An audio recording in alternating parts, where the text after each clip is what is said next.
বাজারে কিন্তু এখন প্রচুর কচুরমুখী সিজন পাওয়া যাচ্ছে। আপনারা এভাবে রেসিপিটা দেখে চিংড়ি মাছ দিয়ে রান্না করে খেয়ে অবশ্যই বলবেন কেমন হয়েছে।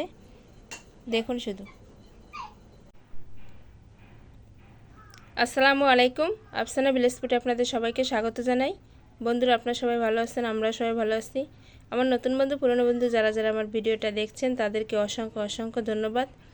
দেখুন, এখানে আমি কচুরমুখী কেটে পরিষ্কার করে ধুয়ে নিয়েছি। কিভাবে রান্না করি দেখতে থাকুন, সঙ্গে থাকুন। আশা করছি দেখে আপনাদের ভালো লাগবে। তেলটা গরম হয়ে গেছে, এবার আমি চিংড়ি মাছগুলো দিয়ে দেব। এবারে দিয়ে দেব রসুন, পেঁয়াজ, জিরা একসঙ্গে বাটা,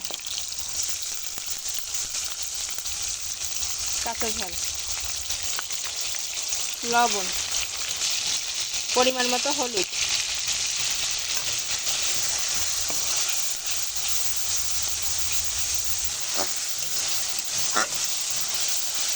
মাছ আর মশলাটা ভালো করে ভাজা হয়ে গেছে। কচুরমুখীটা দিয়ে দেব।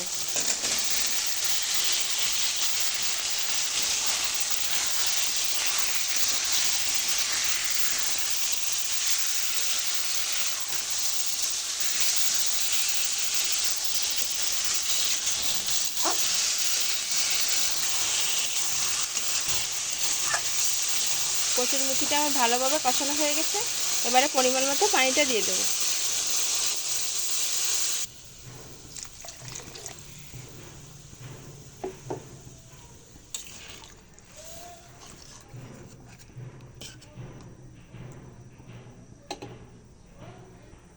এবারে ঢাকনা দিয়ে ঢেকে দেব।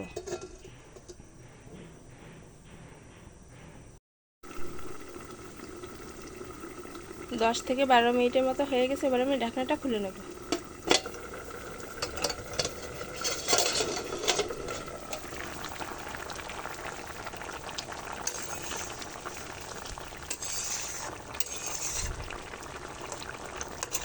কচুরমুখীটা কিন্তু খুব সুন্দরভাবে সিদ্ধ হয়ে গেছে।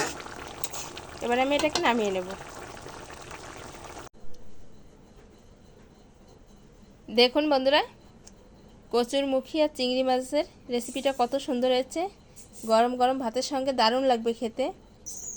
আমি যেভাবে রান্না করেছি ঠিক এইভাবেই রেসিপিটা দেখে আপনারা বাড়িতে বসে রান্না করে খেয়ে কমেন্টে জানাবেন কেমন হয়েছে।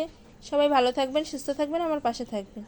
ভিডিওটা যদি ভালো লাগে থাকে একটা লাইক করবেন প্লিজ। বন্ধুরা, চ্যানেলটি সাবস্ক্রাইব করে আমার পাশেই থাকবেন। আল্লাহ হাফেজ।